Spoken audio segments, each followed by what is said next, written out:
organisons ce festival et surtout la deuxième édition du freestyle.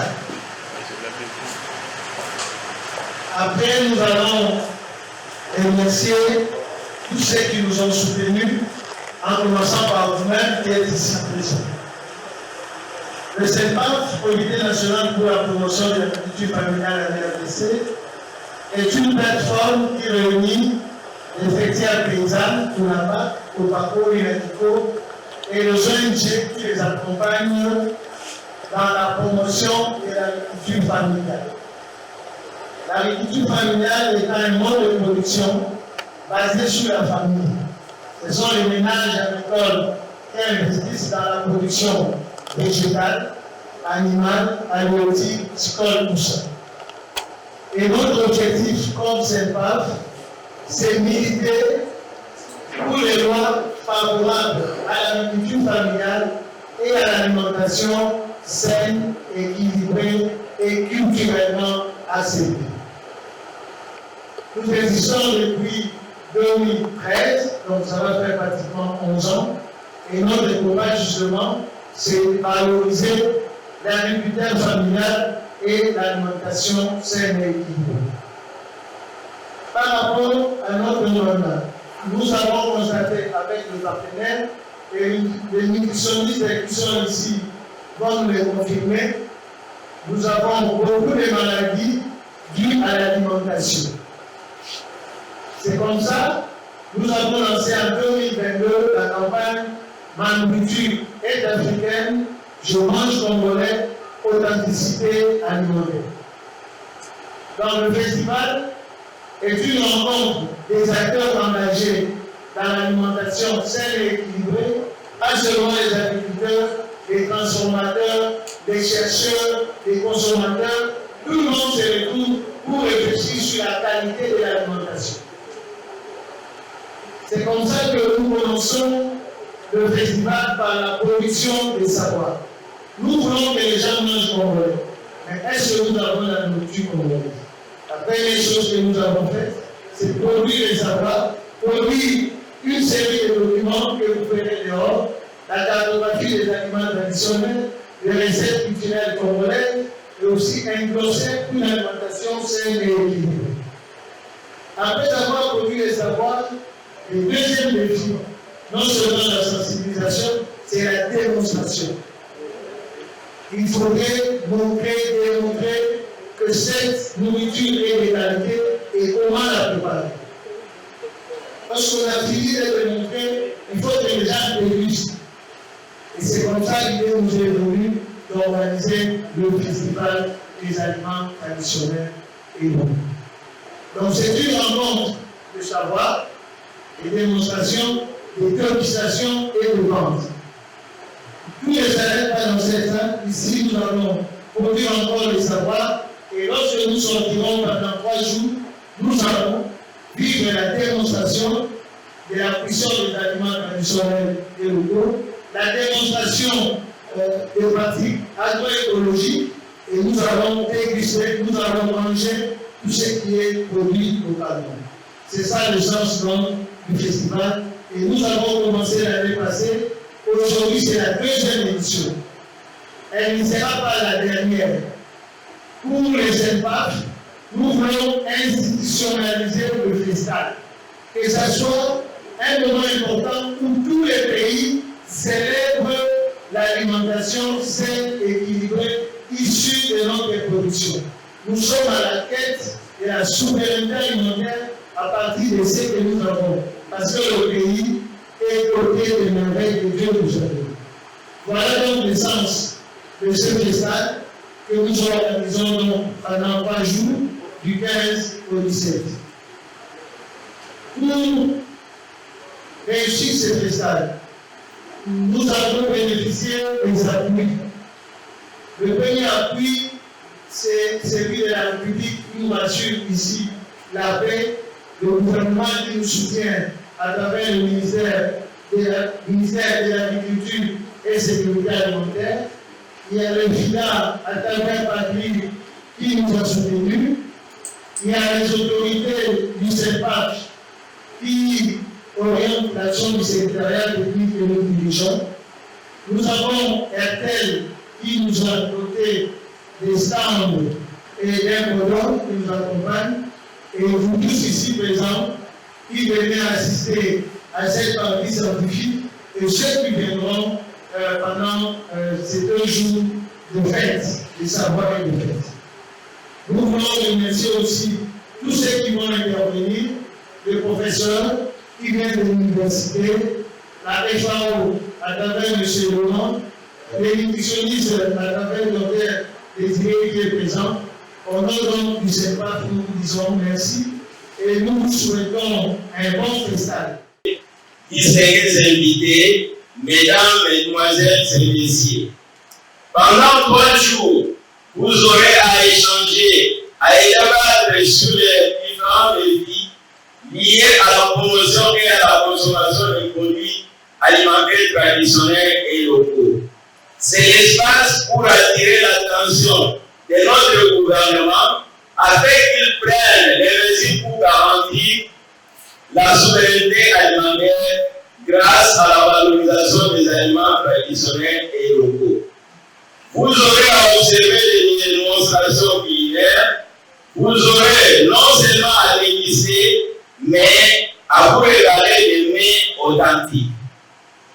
Profitez-en pour payer ce que vous n'avez pas toujours la chance d'avoir pour vos familles, vos ménages, vos enfants. L'authenticité congolaise passe aussi par la manière dont nous produisons ce que nous consommons et non lorsque nous produisons ce que nous ne consommons pas et que nous consommons ce que nous ne produisons pas. Comme pour l'édition antérieure, nous attendons des milliers de visiteurs pour cette édition. Sensibilisez vos proches pour qu'ils viennent découvrir la diversité alimentaire de la RDC pour se ressourcer et connaître la richesse du pays. C'est aussi cela l'essence profonde du festival. Il fête, il réjouissance, mais autour des aliments traditionnels et locaux. Que vive les SEMPAF et tous ses membres, que vive la RDC, que vive les festivals. Je vous remercie.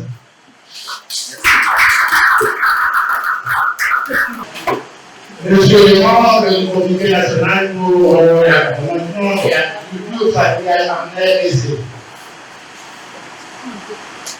Monsieur le représentant des partenaires techniques et financiers, Monsieur le représentant de la Fédération des entreprises du Congo, Monsieur le représentant des secrétaires généraux, ici, le président pour le présenter, Mesdames et Messieurs les représentants de la Confédération des producteurs, Mesdames et Messieurs les participants au titre des qualités respectifs, la qualité des aliments constitue un des éléments fondamentaux de la sécurité alimentaire. Et sa garantie devrait nous permettre de nous nourrir d'autres ambitions légitimes de manière à potentialiser et les échanges et dans la lutte contre la pauvreté. Dans le cadre de la politique agricole de la République démocratique du Congo et de l'application du règlement de l'Union européenne sur la déforestation et la consommation des aliments importés à travers les filières agroalimentaires, le CEPAF a organisé le 3-25 février 2023 à la première édition du Festival des aliments traditionnels et locaux. Festival en fil avec comme tout thème l'authenticité alimentaire du monde congolais.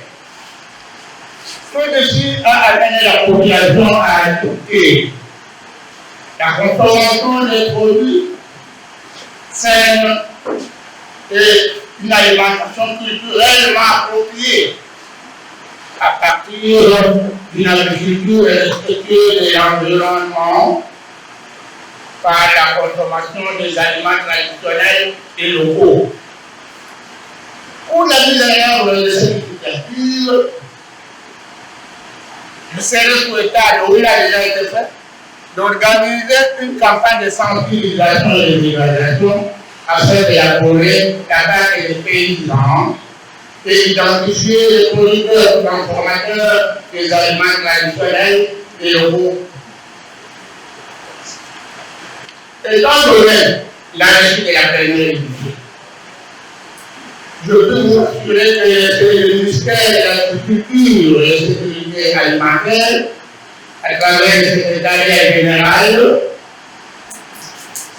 et la direction agroécologique, du projet PADRI et d'autres partenaires à venir, restent disposés à accompagner vos structures pour l'organisation et le suivi de cette deuxième édition du festival des aliments traditionnels et locaux. Donc, le thème principal est la gastronomie congolaise, secteur de l'authenticité alimentaire, a retenu notre attention particulière. En effet, la deuxième édition du festival est une continuation de la première, car le CEPAS et le CEPR, son institutionnalisation dans le pays protecteur de l'identité congolaise et de justice sécurité, également de l'appui financier de l'AFSA à travers un projet transforme le système alimentaire africain pour rendre viable ma nourriture et africaine par l'authenticité alimentaire soutenue par le SIDA. La problématique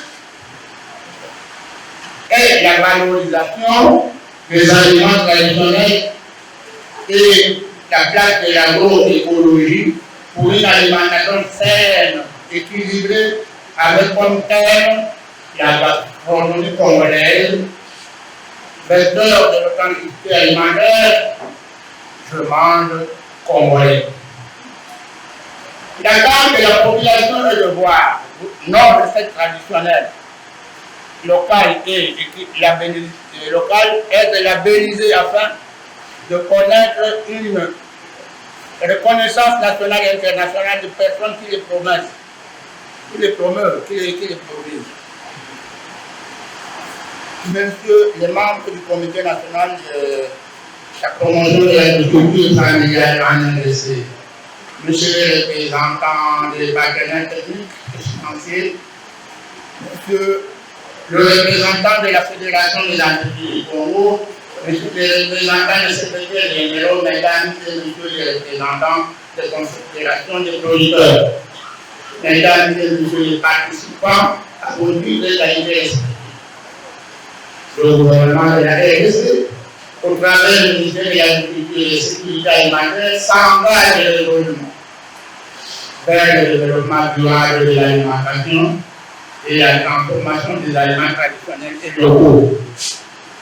Il va sans dire que les autres partenaires techniques et financiers sont tout aussi souhaités pour accompagner ces renforcements de capacités dans le secteur de transformation et conservation des produits alimentaires traditionnels et locaux. Par ces mots, je déclare ouvert la deuxième édition du festival des aliments traditionnels et locaux. Je vous remercie. Si on veut avoir de la viande, de bœuf, de chèvre ou de porc, il faut dépenser là, n'est-ce pas? Et on dépensera l'argent sur une viande, une source de protéines animales qui peut, à la longue, nous causer des maladies. Il y a des gens qui souffrent de gouttes, et la goutte, c'est une conséquence d'avoir trop pris de la viande rouge, par exemple. Voilà. Donc, alors que lorsqu'on a dans son alimentation, lorsqu'on a comme source de protéines animales que les insectes, il faut diversifier bien sûr, Mais si la source, c'est les insectes, en tout cas, on n'aura pas de malaise que nous connaissons pour certaines personnes à un âge quelconque et qu'on appelle goutte. Pourquoi est-ce qu'on doit aussi mettre l'accent sur fait, puisque ça ne coûte pas, essentiellement ça ne coûte pas plus cher que la viande de vache, et ça ne coûte pas plus cher que 1 kilo de poisson. Par exemple, si on est ici dans la ville de Kinshasa. Voilà. Les procès, oui, est-ce que c'est à l'accès de tout le monde? Ça peut ne pas être la même chose. Mais ce n'est pas la même chose lorsqu'on en achète à Cocorico, où 5 deviendrait à 2000 francs. Mais si on en achète à Massina ou à Kingasani, c'est sûr que ça serait un peu moins cher. Donc, les procès peuvent être quelque chose, je ne sais pas, une sorte de luxe. Mais le chenille qui vient des savanes, ça on peut en trouver actuellement. Il y en a même de frais, le chenille de couleur verte. Et pendant longtemps, au cours de l'année, on peut encore avoir des chenilles séchées qui viennent des couverts forestiers pendant très longtemps. Voilà. Même pour le milieu nouveau, les insectes, encore un avantage, c'est que on n'a pas besoin d'un arsenal pour pouvoir les récolter. On fait la cueillette. Pour trouver de la viande, il faut peut-être avoir une arme, sinon il faut savoir mettre les pièges. Alors que pour le chenille, c'est pas pareil. Voilà. Autre chose, c'est que maintenant, on peut les cultiver. Donc on le fait avec la volaille ou les champignons ou autre culture. C'est vrai que ce n'est pas encore très vulgarisé, mais dans certains points du pays, l'organisation où je travaille, nous conseillons à la réforestation, c'est-à-dire là où il y avait de la forêt qui a disparu. Et lorsqu'on veut, par exemple, refaire la forêt, nous conseillons des arbres de milliers locaux, enfin de ce qui est traditionnel, des arbres du millier, mais qui sont capables de produire des chenilles. Ainsi, par exemple, nous avons un projet à Mataka, dans le cadre du Piret d'Équateur, et ça, pour faire la déforestation, pour régarder les forêts, non, les savanes qui ont été déforestées, nous conseillons des espèces forestières, puisque par la suite, ils peuvent donner des chenilles. Et les chenilles sont un complément alimentaire en protéines animales. Voilà, chers amis, pour ne pas être très long, je voulais vous faire voir que on peut se régaler de la viande, du poisson, mais aussi pour que son plat soit complet, c'est-à-dire que son plat puisse contenir des protéines, des lipides, ainsi que de glucides, les insectes peuvent faire l'affaire et le procès particulièrement, surtout dans les lipoquets de poissons frais à l'étouffée. Le procès apporte une note beaucoup plus valorisante. Donc, voici le tour de l'exposé, la description d'une espèce végétale locale, qu'est-ce qu'un centre de germoplasme, banque des sémences,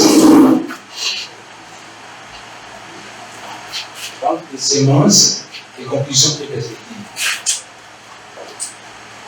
Commençons d'abord par la sémence, comme je l'ai dit en fait.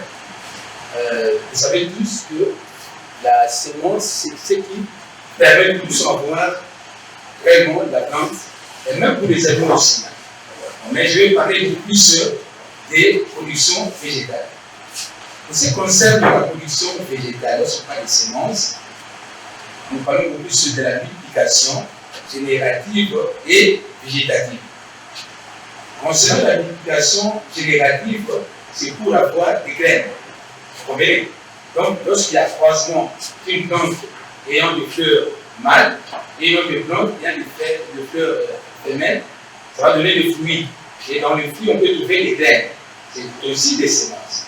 Par contre, pour la multiplication végétative, on va avoir le tirage. Donc, on prend une partie de la plante qu'on peut aussi utiliser pour la production de notre plante. On peut aussi parler de marcottage. Là, on prend une partie de la plante qui se trouve dans la plante elle-même, mais nous faisons ce qu'on appelle le marcottage en mettant peut-être le sachet, mais tout en laissant la plante. Donc, la partie là que nous venons prendre comme marcotte, on la laisse au niveau de la plante. Ça, c'est ce qu'on appelle le marcottage. Après, maintenant, s'il y a enracinement, on retire cette partie-là pour en faire une planture qui va produire plus tard une autre plante. Il y a aussi ce qu'on appelle le greffage. Le greffage, là, on prend une autre plante, d'une même famille qu'on vient mettre sur une autre plante, et ça va donner aussi ce qu'on appelle un matériel végétal. Alors, concernant les semences paysannes ou variétés locales, ce sont des semences sélectionnées par des paysans adaptées à leur terroir et à leur mode de production. Alors, ici, je pense que même prédécesseurs l'ont dit, nous pouvons avoir aussi les semences produites localement. Et il y a aussi les semences qu'on a. Les semences améliorées, qui signifient des semences qu'on peut produire par des centres publics ou privés, mais en réalité, il y a des problèmes. Il y a des problèmes puisque nous, parfois, nous pensons que lorsqu'on parle de semences améliorées, ça provient de l'Europe ou encore je ne sais pas de quel pays, donc c'est toujours bon.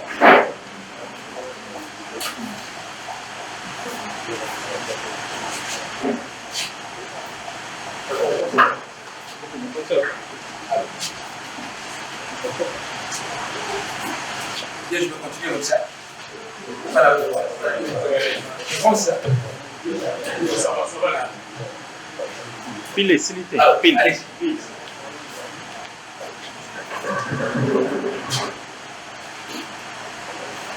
Alors, je disais qu'il n'y a pas fait de problème, hein, lorsqu'on parle des semences améliorées. Il y a des semences améliorées. Alors, parfois, nous pensons que la semence provient, c'est pas quel centre de production, enfin, ça peut même ici à côté, n'est-ce pas? Les gens qui vous trompent là, qui peuvent mettre l'emballage et mon emballage, et on dit que c'est une semence comment améliorée. Alors, il y a plusieurs gens qui ont produit, qui ont construit même des maisons pour fabriquer, soi-disant, des semences améliorées. Alors, il y a beaucoup de problèmes. Ici, on peut aussi parler de biotechnologie. Je pense que le prof alors, il a assez beaucoup. Alors, ici, on va le pêcher. Les plantes génétiquement modifiées, pas les organismes génétiquement modifiés. Ici, il y a plusieurs problèmes aussi. Donc, on insère dans la plante, donc au labo, d'autres gènes supplémentaires. Et enfin, ça crée aussi des problèmes. Quand nous allons consommer les plantes qui proviennent de ces semences, sans pour autant qu'on puisse le savoir. Alors, comme je disais, il n'y a plus de confusion. On a compris que lorsqu'on parle des semences, ça va être une semence animale ou végétale aussi. Pour tous les humains, nous savons, nous sommes de 20%, ça sont des super, n'est-ce pas? On peut injecter dans au niveau de la femme, et pour la produire, mais non, nous qui sommes. C'est pareil aussi avec les animaux domestiques. C'est pareil.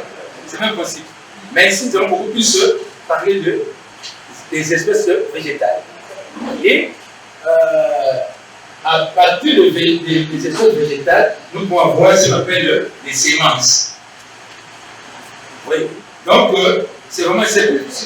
Les semences produisent les espèces produisent les semences. C'est comme ça.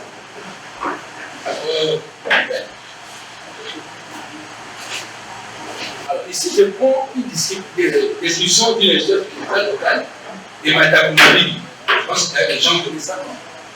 Bon, nous qui sommes de la scène époque, c'est vrai. Bon, on a consommé. Hein. C'est comme le pinard sauvage. Il y a un papa qui a souffert d'incidents rénales, qu'on est en train de suivre. Il m'a dit qu'il a vendu sa parcelle pour sa santé. Il dit, toi, au moins, tu avais une parcelle. Toi, au moins, tu avais une parcelle. Et ceux qui sont locataires, ils vont vendre quoi? Voilà. Donc, n'imitons pas, vivons authentique. Soyons fiers de vivre notre authenticité. Retournons à la base. Toujours que la cause, toujours que la pica, toujours que la mouéki, toujours que la zaki, toujours que la mimi, toujours que la misili, toujours que la wangira, toujours que la pica la casa. 100% pour.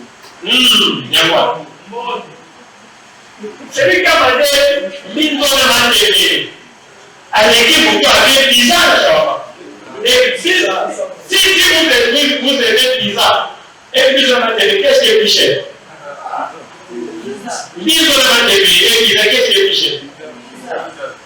Non, ce n'est pas pour une pauvreté, c'est pour des.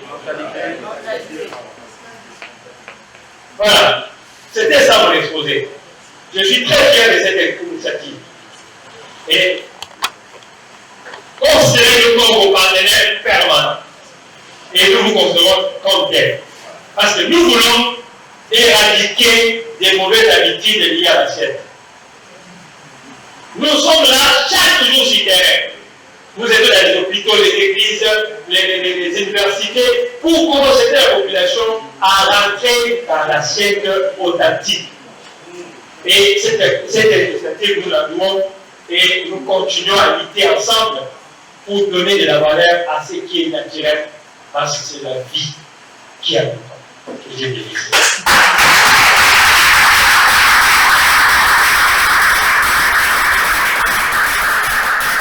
Je me nomme Freddy Mounial, mais je représente la directrice de l'ONG Sénateur qui est empêchée. Notre exposé s'intitule l'agroécologie comme moyen de soutenir et de transformer les systèmes alimentaires.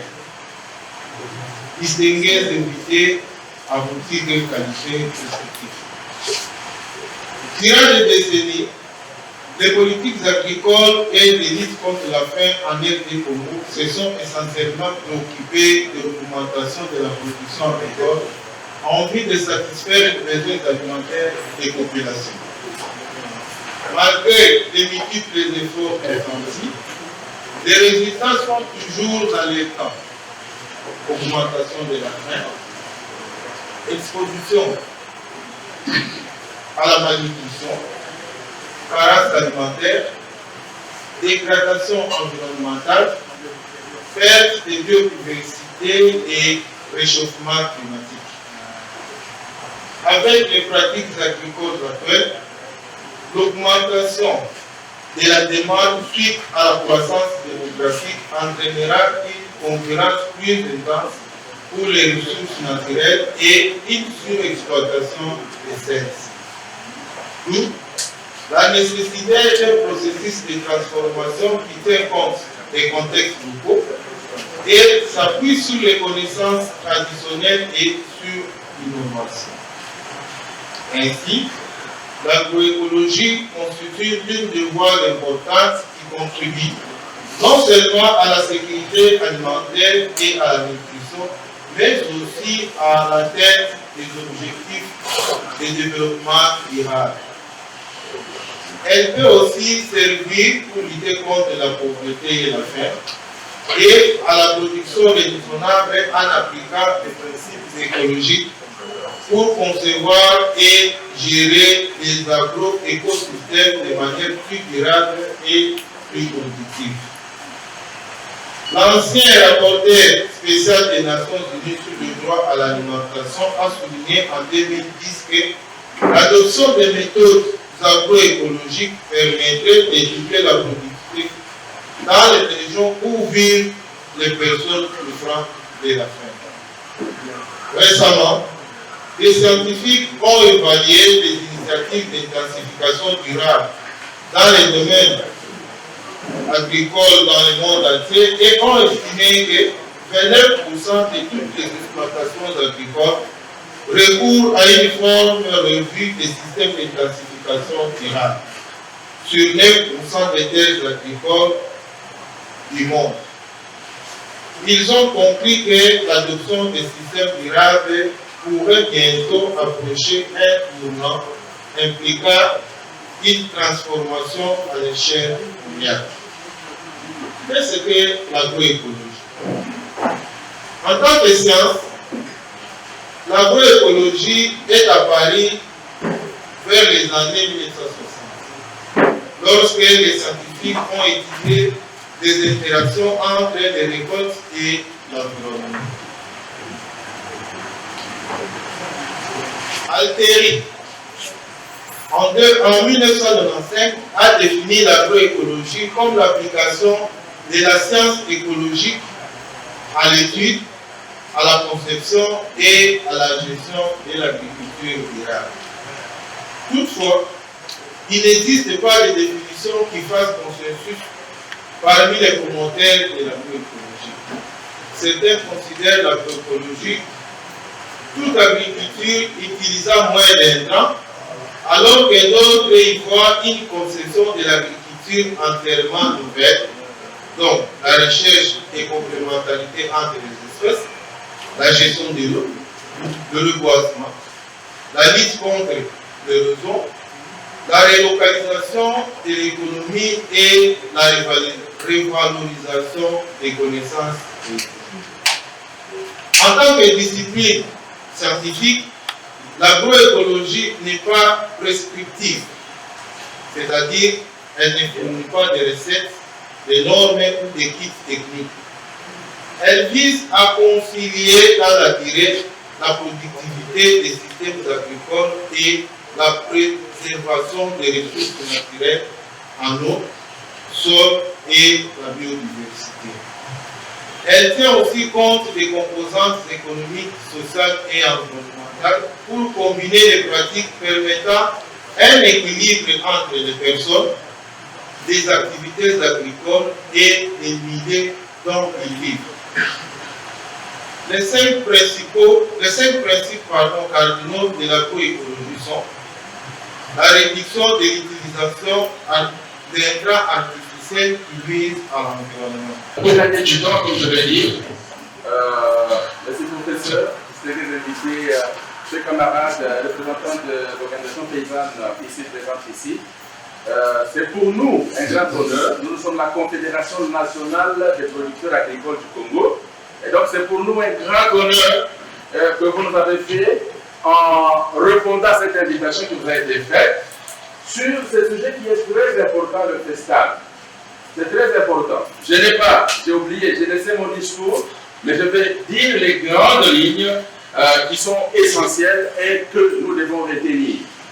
Premièrement, pourquoi nous organisons le FESTAL, donc qui signifie le Festival des aliments traditionnels et locaux? Pourquoi nous sommes en train d'organiser cela? Les aliments traditionnels et locaux.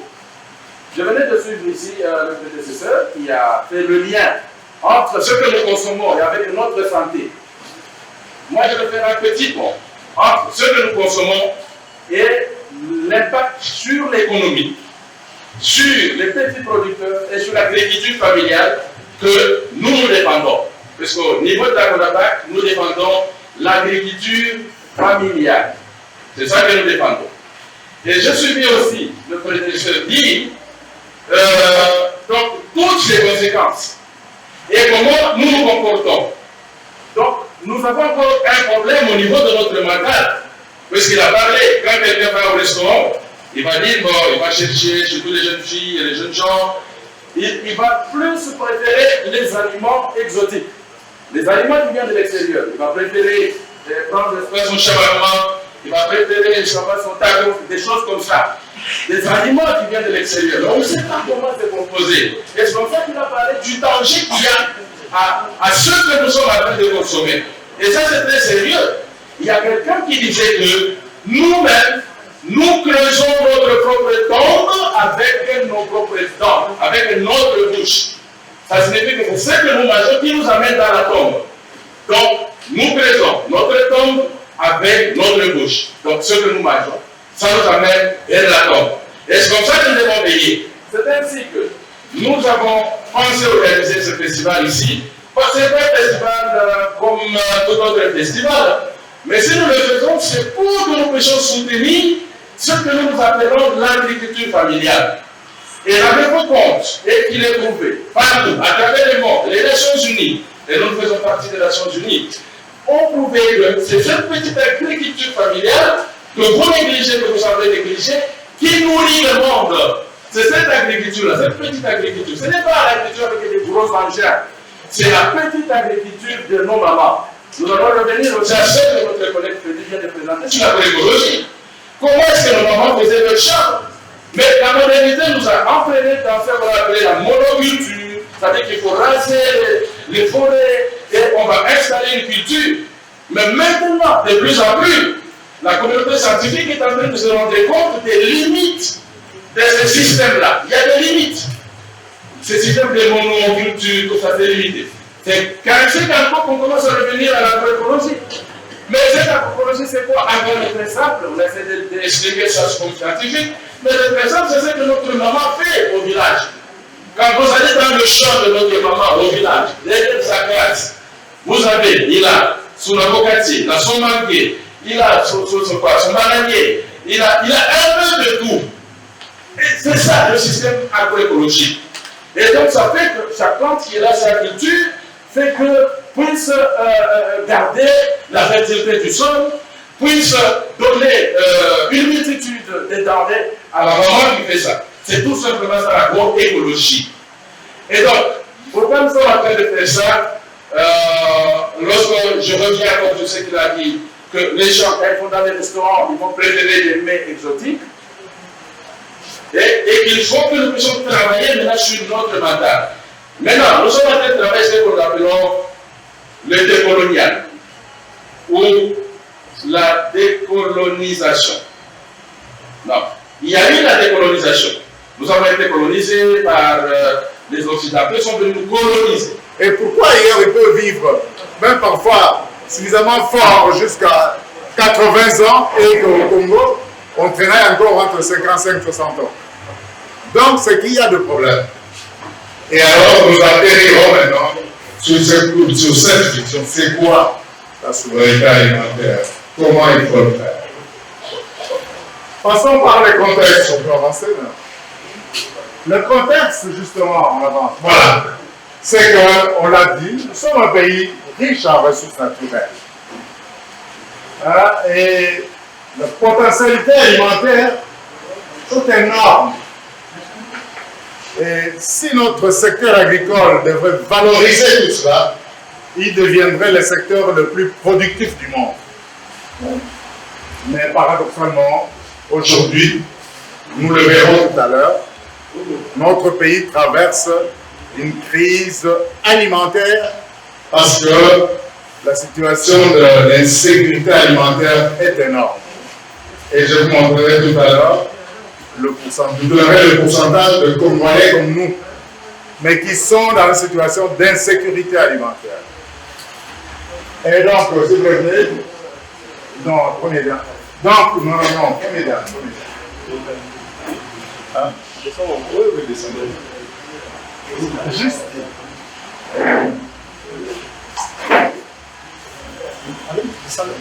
Non, voilà. Donc, à côté, vous voyez la diversité, hein, une image qui montre la diversité des aliments. Et ce sont des aliments traditionnels locaux. Ils sont divers. Ça, ce n'est qu'un échantillon. On peut avancer.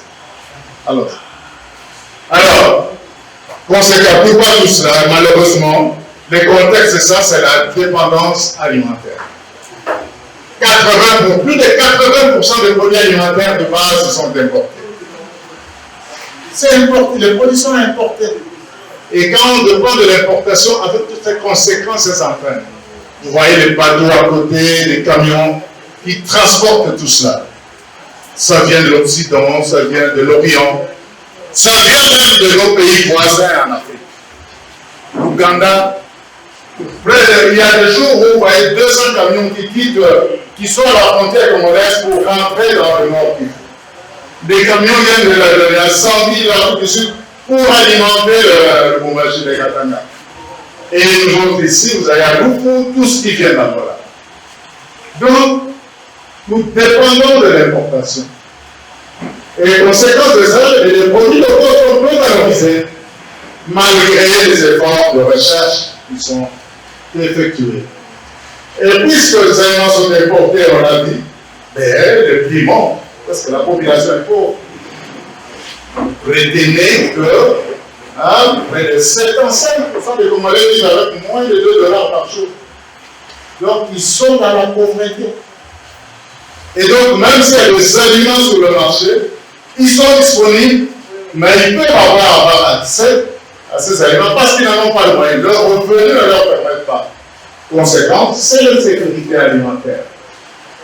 Et avec ces importations, on est arrivé à une situation de changement d'habitude alimentaire. Ceux qui nous imposent leurs aliments, depuis que nous sommes rentrés dans l'économie du marché, on a commencé à abandonner nos traditions, nos cultures. Et on est entré là-dedans avec le pain, avec les saucisses, avec le macaroni et tout ce que c'est. Mais importé, eh bien, on a changé d'habitude alimentaire. Et en changeant d'habitude alimentaire, évidemment, on a une consommation extravertie. On est content, on se croit moderne, mais on oublie les conséquences que cela a sur notre santé. Voilà, la conséquence c'est quoi? 50% des Congolais pauvres. Comme je venais de le dire, les produits alimentaires sont peu accessibles. Parce que la sécurité alimentaire, on l'a dit, c'est la disponibilité des aliments. Il faut qu'ils soient là. Et pour qu'ils soient là, pour que le peuple se retrouve, il faut que ce soit à un bon coût. À ce moment-là, ils sont accessibles. Mais les aliments sont accessibles, la population peut l'avoir, il faut se nourrir. Et il faut que ce soit accessible en tout temps. Et en plus, que ce soit des aliments de bonne valeur nutritive. Et là, dans ces conditions-là, c'est pas réuni. Et donc, le niveau de vulnérabilité s'élève des populations, c'est la malnutrition, c'est l'insécurité alimentaire. Aujourd'hui, plus de 7 ans, nous allons y arriver, les Congolais vivent dans l'insécurité alimentaire. Aussi bon. Voilà. Cette insécurité alimentaire, vous voyez cette carte qui est là, qui vous donne déjà la vision. Regardez, c'est pratiquement l'ensemble du Congo, les 3 quarts du Congo. En rouge orangé, là, vous voyez, c'est des gens qui sont dans une situation de crise alimentaire. En jaune, c'est des gens qui sont dans une situation de stress alimentaire. Et l'analyse de ce résultat, de ce travail qui a été fait par PIC, avec l'accord de l'État, des données reconnues, acceptées par l'État, ça montre quoi? Il y a à peine 30 millions de Congolais environ qui sont en sécurité alimentaire. Professeur qui, depuis plusieurs années, a travaillé de manière scientifique sur le Kikarakasa, comme je dirais que je remercie très sincèrement le professeur Théophile Bemba, qui, à l'époque, professeur d'université, acteur social, avait beaucoup travaillé, il a fait beaucoup de recherches sur le Kikarakasa comme un aliment qui entrait dans la souveraineté de notre pays. À l'époque, certes, c'était aurait compris, c'était pas compris, mais depuis que je me suis engagé dans le panafricanisme, la revalorisation de valeurs africaines, hommes sortent, vont obliger pour sortir mon pays de cette pauvreté, je me suis dit, tiens, le professeur avait compris trop tôt ce qu'il fallait faire. Chers amis, si j'interviens aujourd'hui, c'est justement pour renforcer ce que je dit. Vous savez qu'aujourd'hui, le monde varie dans les 7 à 8 milliards de personnes. En 2100, la probabilité d'arriver à 11 milliards est possible. L'Afrique, notre continent, d'ailleurs problématique par excellence, est à 1,3 milliard de personnes. En 2050, l'Afrique aura 2,5 milliards de personnes. En 2100, l'Afrique aura 4 milliards et demi de personnes. Et d'ailleurs, 2 personnes sur 4 seront africaines, noires de charbon. C'est-à-dire que le Nord, de manière générale, et j'avais dit l'Afrique en particulier, vit des produits alimentaires importés. Vous avez suivi combien de milliards le professeur a donné comme chiffre. Aujourd'hui, c'est toi qui as inventé toutes les techniques de production de tous ces aliments que nous importons, j'allais dire les Européens, qui sont implantés dans la danse par les Asiatiques, sont en train de planifier leur mort.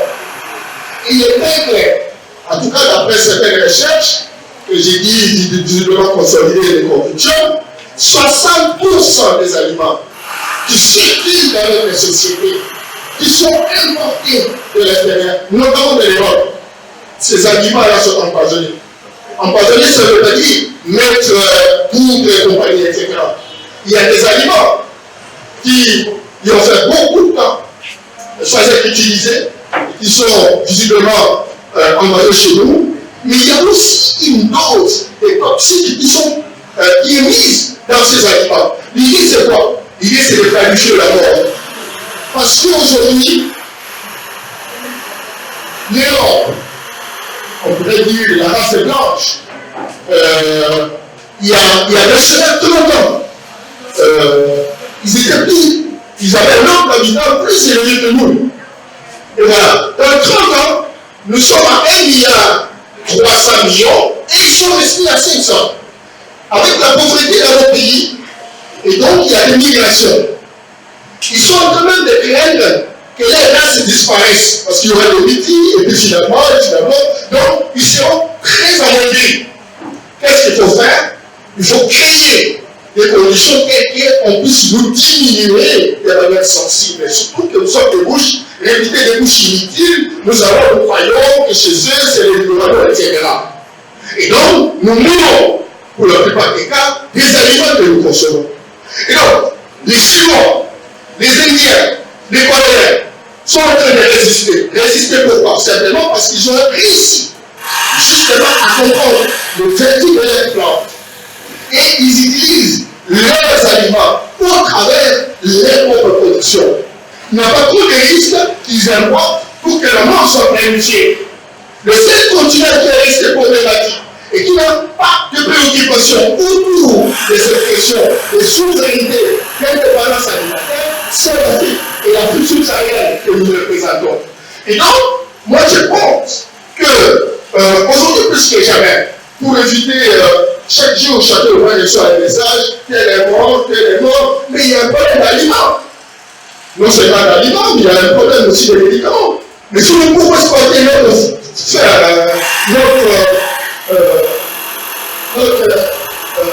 végétation, si nous pouvons chercher à trouver des aliments dans notre environnement, et donc on va éviter cette planification de la mort. Je salue encore le prof qui n'a pas arrêté de se battre pour apporter un éclairage, pas parce que nous l'avons fait, mais consolider une condition autour des politiques de notre pays, encore que les politiques emboîtent les pas, les politiques ont créé des phénomènes de société et qui visiblement sont en train de faire disparaître et qui mettent ça dans des politiques générales. Généralement, on fait des soldats. Souveraineté alimentaire, on ne sait pas où commencer. Et quand on vous dit quels sont les aliments que vous pouvez utiliser, juste le temps de citer qui caractérise ça parce que le professeur l'a fait, et puis ça s'arrête là. Même nous, c'est d'ailleurs que nous faisons, section du Sud-Ouest, c'est quelque chose, encore que vous invitiez les députés, vous invitiez les sénateurs, etc. Ne serait-ce qu'une fois, on peut s'engager à comprendre les secteurs de phénomène puissent compromettre l'avenir de notre société. Merci bien. Voilà, merci.